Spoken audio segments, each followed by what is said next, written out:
Thank you so much for having us, Leon, and welcome to the final panel of the day. We've got a snappy 15-minute session here just to round things off, so we're really going to get the energy going just right at the very death for you. So instead of relying upon any old insights, we're actually going to go and get some expert insights from some people who've been on the front line of dealing with the lockdown situation in terms of their studio, but being on the front line obviously of course means working from home. This is how this has all worked over this period of time, of course. But before we go into the details of this, let's just go and take a moment to introduce the panelists. So Emma, would you like to introduce yourself first? Yeah, of course, thank you. So as said, giving it away, I'm Emma, and I work at Jagex. So we're a studio based in Cambridge. We've got about 450 staff. We did a lot of hiring throughout lockdown. So I think we went into lockdown probably on about 430. So we've had significant increases. We make RuneScape and working on a number of other unannounced MMOs at the minute.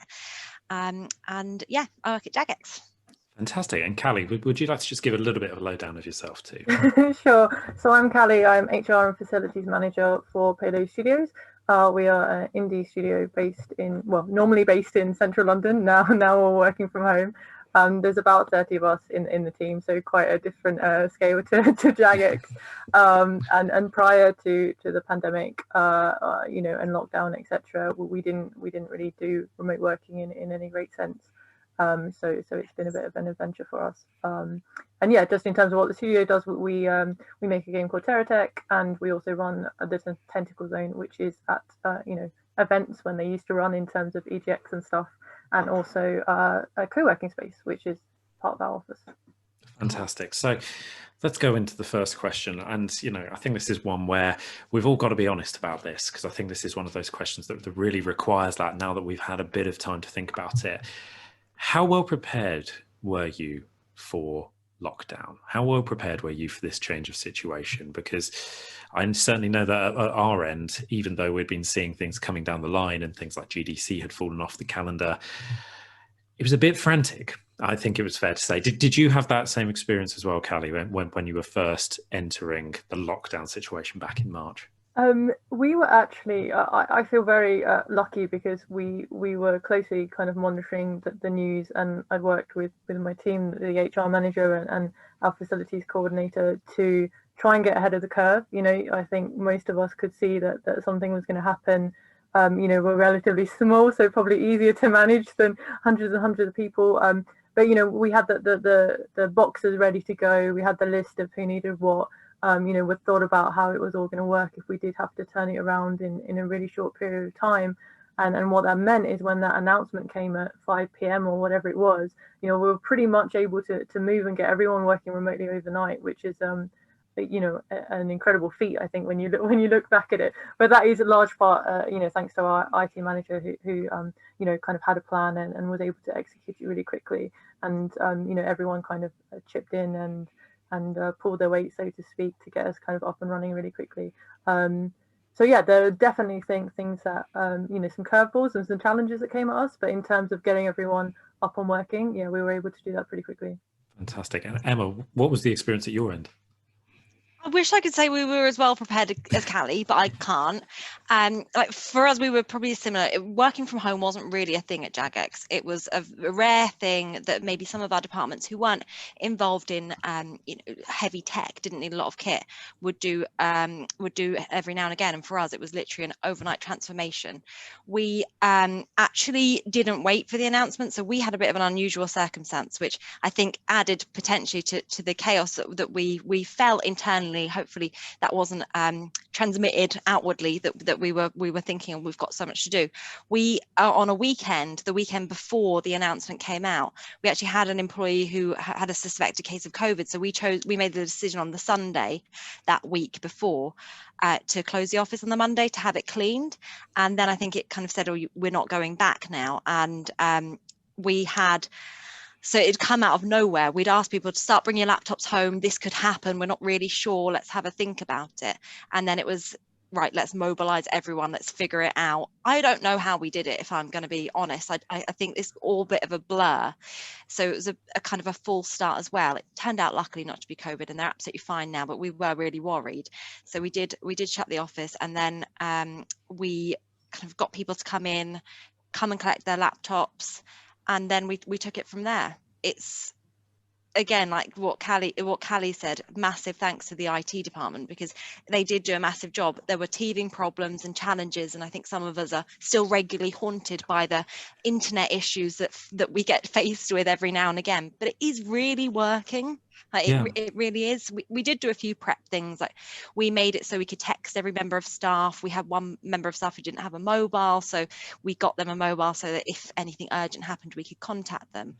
But you know, really, it was very much, we need to figure this out without a huge amount of prep. No, that's really interesting. And in terms of those first few months as well, in particular, so you were giving us a little bit of an insight there into how exactly things were working. I mean, what did you find out in shifting to this way of working? What was working, and what, frankly, did you find a bit difficult? What was I going to show? I think what was working, we had always been very much of the case. So Jagex, it's a big company, but it also has the very strong community feel. We're you know, in one office, one location, we're all together, and we always had a big fear of separating ourselves and what impact that might have on our culture and our closeness. So it forced us to take that decision, and we were able to keep a strong hold of that. We did mobilize a lot of project teams in order to keep our culture alive, and that has worked really well. So we've started using a software program called On Air, and we have regular events for staff, regular things like coffee breaks, ways for people to interact. So we have a number of different initiatives that are creating a kind of virtual community, and we've moved away from where we fell down, I think, at the beginning, which was trying to recreate a virtual office space. We were never going to be able to do that. We actually needed to shift and accept the changes. So that's worked really well, and we've seen you know, our employee base is made up of a lot of very different types of people, some of whom would be fairly introverted and find a lot of energy from being at home. So that's worked massively for us, and we can see very much that we can get a lot of people from it. So that's been really, really positive. And I think from our perspective as well, like dealing with the different things of uncertainty, we've had a number of well-being surveys, and we've had great feedback from the departments on what we're doing. Well, that's really fascinating as well, and it's fascinating to hear that really big perspective too. You know, 400, suddenly going 430 people. Well, we were all in the office, and now we're all over the place. Like bringing that all together is quite something. But going over to your experience as well, Khally. So obviously you had a sort of a smaller team to work with, and you had your sort of very well organized exit from office, which I can only say congratulations for, because I mean, when it was Ukie, it felt very much like the last chopper out of Saigon when we were getting stuff packed up. So how were those few months for you as well? And particularly, you know, as we start to come out of first lockdown, how did things start to change in terms of potentially people wanting to maybe go back into the space? Yeah, so I should say, I mean, if you'd come into the office on the day we were packing everything up, it did look manic. I'm you know, I feel like I've given a slightly generous view, but we were lucky in that we had some things organized, and we, you know, we had thought ahead, which was you know, worked really well for us. In terms of moving to remotely, it's definitely been you know, a learning experience. As I mentioned, working from home is not something that we really did a lot of before. One of our main challenges, I think, right at the beginning was communication and making sure that, you know, those channels are still open and nothing is missed, and the processes still work. And obviously there was some tweaking that needed to happen for that. But I think as an industry, you know, most of us are on Slack or equivalent, which has been really helpful. And you know, I can't imagine doing the transition without having that in place already. So definitely, you know, we make use of Slack. We utilize Google Meets like never before, and that's kind of our you know, go-to provider in terms of video calls. So lots of video calls. Like Emma, I mean, I think one of the biggest challenges was around well-being and anxiety and uncertainty that people were experiencing, which was something that we were really aware of. And we made sure that we circulated tips.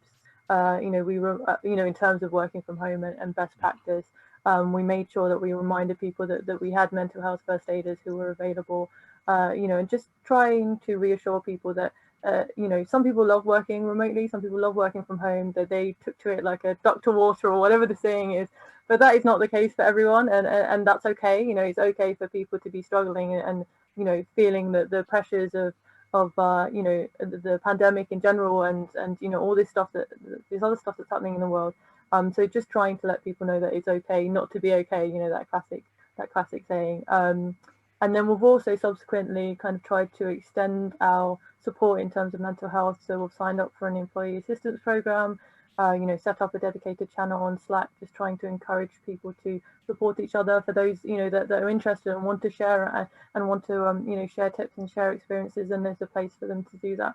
And it's definitely something that we're keen to do more of as well. I think in terms of the early period, the first 2 to 3 months, everyone was in the same boat, so we had to make it work. And I think, it surprised me how quickly we did adapt, but I think that's partly because you had to, everyone in the country had to make these massive changes and this massive transition pretty much overnight. What we're now looking at is returning to the office, and okay, what is that going to look like if there is, for some companies there may not even be a return, but for us it would very much be, okay, we are going to get back to the office in some capacity, and how are we going to manage the logistics of that, and how do you make sure, if you have a hybrid setup, as we've heard about, how do you make sure that people aren't missing out if they're not working from the office, and how do you make sure everyone's in the meetings that they need to be in, and so I think looking forward, it's definitely going to be, there's going to be more challenges for us, essentially, I think. And yeah, I think in terms of surprises, I think, we managed to adapt quite quickly. But there was, for me, some interesting things, when we spoke to staff and got feedback around how much they wanted updates and how much information they wanted. And sometimes people just want to hear that there is no update, and like, that's the update, but actually people just want the update that there's no update. So I think that was kind of interesting for me to see. And like Emma said, at Jagex for Payload, kind of the community social aspect of it is really important. So we had to try and pivot that to online, and we kind of, there were some surprising things to come out of that in terms of, we weren't able just to completely replicate, like Emma was saying, you can't replicate everything that you had in the office and everything that you did. And for us, the main thing was lunch times are a really social time. People would be playing Magic the Gathering or doing book club or sharing food or whatever it might be. And so we tried to replicate lunchtime socials, and we just found actually when people are working from home, they're feeding the kids, or they're doing chores, or they're going for a walk, and they don't want to socialize in the same ways. They don't want to socialize at lunchtime, to the same extent. So some pivoting around that. I feel like I've spoken enough now. So no, that's absolutely fine. I mean, it's all absolutely fascinating stuff. I think particularly around communications.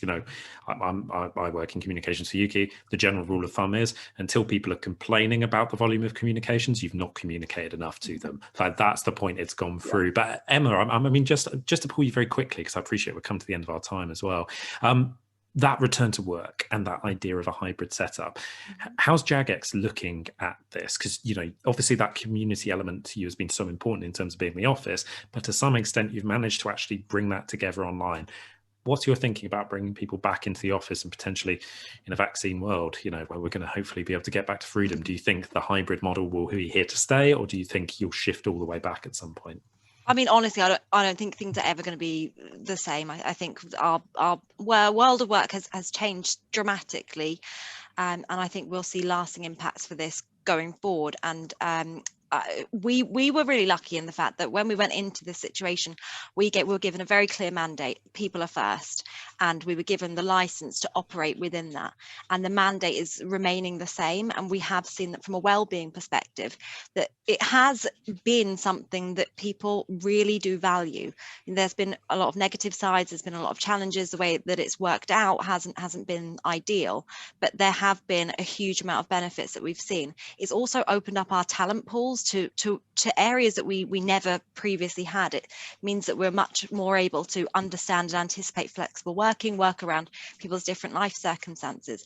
And for the first time we've ever had at Jagex, we actually had an all-female week of new starters. So typically, the games industry itself does tend to be pretty male heavy. So that was a really, really exciting week for us, and that's a great lesson learned. We obviously did something different from a hiring and talent pooling perspective over lockdown, because we couldn't go to, like you said, we weren't able to go to the big industry events. We weren't able to get our faces out there. We had to try different methods, and we have seen inadvertently that it's had a really positive impact from diversity. So we need to take those learnings and take them forward.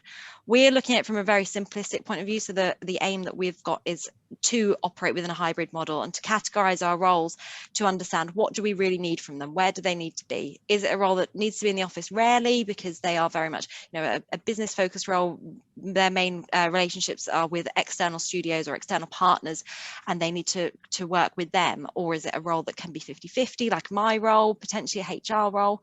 Or is it a receptionist and they need to be in the office? So let's look at that and understand what level of flexibility we can have.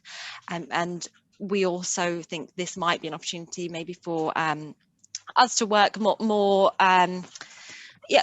more flexibly. We've had the very traditional flexible working hours, core working hours, and we really want to take it back to basics, understand the core principles of what we need to manage our business, and then go out to our people and understand, right, what's this actually going to look like in practice. Well, some fascinating challenges ahead, but I must say, Emma and Khally, thank you so much for joining us on this panel today. It's been absolutely fascinating hearing about it. I'm sure that if anyone's got any questions, they can fire them on through to you or fire them over to Leon, because I mean, Leon will also be able to triage all of these particular requests so that we can make sure that we get the information through to you. But again, can I just say thank you so much for joining us on the particular event today?